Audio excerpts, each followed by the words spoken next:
Hello and welcome back to the channel. Today we're going to do a short unboxing video of this newly produced USA Trains Extended Vision Caboose. This is in their patriotic scheme. It's one of two different versions that they're making this year. This one is for the Semiquincentennial celebration of America's 250th anniversary of the Declaration of Independence being signed on July 4th. It also has, if you notice down here, it's also got 4547 as the road number. Of course, that represents President Donald Trump. So let's take this out of the box, do a quick overview, and then we'll get it up on the layout, run it behind a consist to see how it looks. The model number for this Caboose is R12135, and again, it's road number 4547. I believe there's also a second road number, so you can take your pick of which one you'd like when you order it from your dealer. And again, this is the Extended Vision Caboose. Nice packaging as always. USA Trains does a great job with their packaging. The box obviously has a nice clear view window, great graphics, you know, well painted. It comes with a warranty card and a brief instruction booklet. As you can see, the car looks very nice. Comes packaged in a clamshell styrofoam package with plastic wrap. So looking at which would be called the brake end of the vehicle, all of the stairs, ladders, side rods, they're all metal, painted nicely in gold.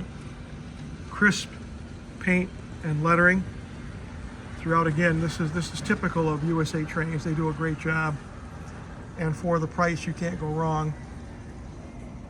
The trucks are an arch bar truck, painted blue, steel wheels. Here's the front of the Caboose. And actually it's a brake end as well. I mean, there's two brake ends. You got a brake wheel on this side and a brake wheel on the other, but I consider this to be in where the smoke unit, where the smoke will come out of the stove, would be the rear of the train, the rear of the Caboose. And this is the other side. Again, looks very nice. Underneath, you got brake detail, you know, toolbox. Not bad looking. It's got a switch here that will allow you to turn all lights on or off, or just have the rear lights run. This is an upgraded Caboose. Typically, the rear end of this, which is, again, this side, because it's got the flashing end of train device on it. With their previous versions of this Caboose, you would have a battery compartment in the car itself that you would put a 9-volt battery, and it would run this light if there were no power to the track. This new unit has a newly designed electrical system that runs off capacitors. So when this is running on track power, DCC or DC, and you have it switched to all lights on, you'll see lights in the actual Caboose as well as the end light here blinking. And when you stop the train, it'll obviously still stay lit. And when you turn the power off, it will stay lit for, you know, 10 to 15 seconds until the capacitors run out of juice. So that's a nice upgrade. No battery needed.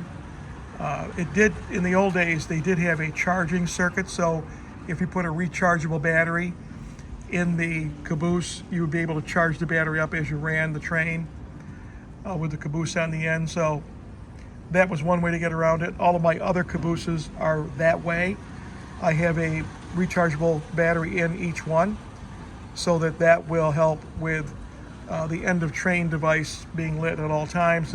But in that case, with the older design, the lights inside the car would not be lit unless you had track power being fed to the wheels. So that battery circuit only operated the end of train device, which was really an LED, so it wasn't pulling much in the way of power to begin with. So let's get this over on the end of the train, and we'll get it turned on and run it around the layout for a few minutes so you can see how it looks in action. So here's the Caboose on the track. I have DCC power to the track. You can see the blinking or the flashing light in the back is working nice.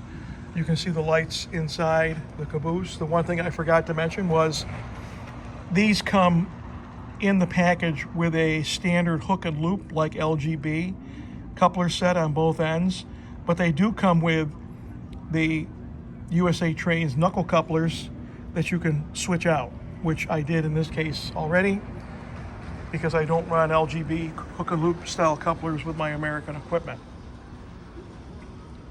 So it looks pretty nice sitting here on the track. Let's get the engine started up, back this up, and get it on the layout to run around.